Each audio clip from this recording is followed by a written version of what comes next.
لە 2023 سبحان الله تووشی نەخۆشیێک بووم. ئیتر بە جۆرێک بوو نەخۆشیەکەم ئازار لەسەر دڵم هەبوو. ئیتر شەوەک زۆر نەخۆش بووم. نەخۆش کەوتم، زۆر بێتاقەت بووم و لۆبیانیەکەش لە هەولێر ئیشم هەبوو، دەبا بچم ئیش شەریکەم هەبوو، دەبا بچمە شەریکەی. وەڵا زۆر ئەوەم دەکرد، هەردووعام دەکرد خوایە جان بۆم ئاسام بکەی. هاتمە سەر فەیسبووک، بەناو تیکتۆکدا ڕۆیشتم، ڤیدیۆیەکی جەنابتم دیت.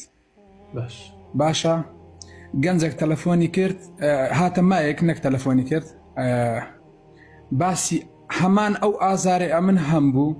وەڵاهی برادرە شم بۆی ناردم، یعنی گوتی کۆسرەت ڕێک ئەو ئازارەیە کە ئەتواتە ئەو نەخۆشە ئەتو نەبووی. وتم وەڵاهی ڕێک ئیمن بوو، ڕێک ئەو گەنجە باسی هەمان ئەو کێشەی کرد ئەمن هەم بوو. سبحان الله ئەتوو یەک شت پێگوت، گوتت دەستمێژە شپاک هەڵبگرە و دواتر دەست لەسەر شوێنی ئازارەکەدا بنێ کە سەر دڵتە و حەوت فاتحە بخوێنە. دوای ئەوە، دوای حەوت فاتحەکە ئەو دوعایە بخوێنە، ئەو ئاەتە دووبارە بکەوە، وله ما سكن في الليل والنهار وهو السميع العليم. يعني نبترجع إن شاء الله بفضل خواي جورا. والله ما مستعد بيانيكي همان أوشتم دوباره كردوا بريكوتم تسمى هولير لا حتى جيش مناو هولير أو آتم دوباره كردوا وله ما سكن في الليل والنهار وهو السميع العليم.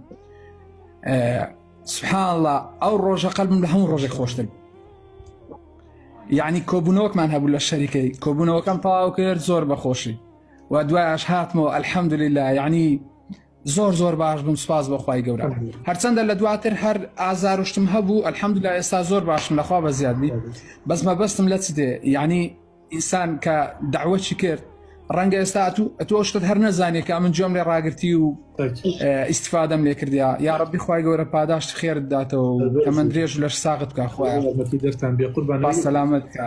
یەکێک لە پیاوچاکان ئەفەرمێت من ئازارێکی زۆر لەسەر سنگم هەبوو کە بستنینیشم ئەکرد ئەیانەوت نەخۆشیەکە نەخۆشی دڵە، ئازارەتی ئەوەیە.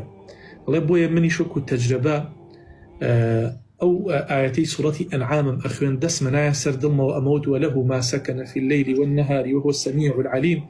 چونك هرچيش تيك بيدنجي كالسر أم أرزيا آزاري بشكني كي الله سبحانه وتعالى. بوي أفرمي الزور آياتم دوباره كردو تا أوي خواي پروردگار چون بليها درزيكي مسكين وآرام بخش لخوم أدم أوا آزاركم نامه.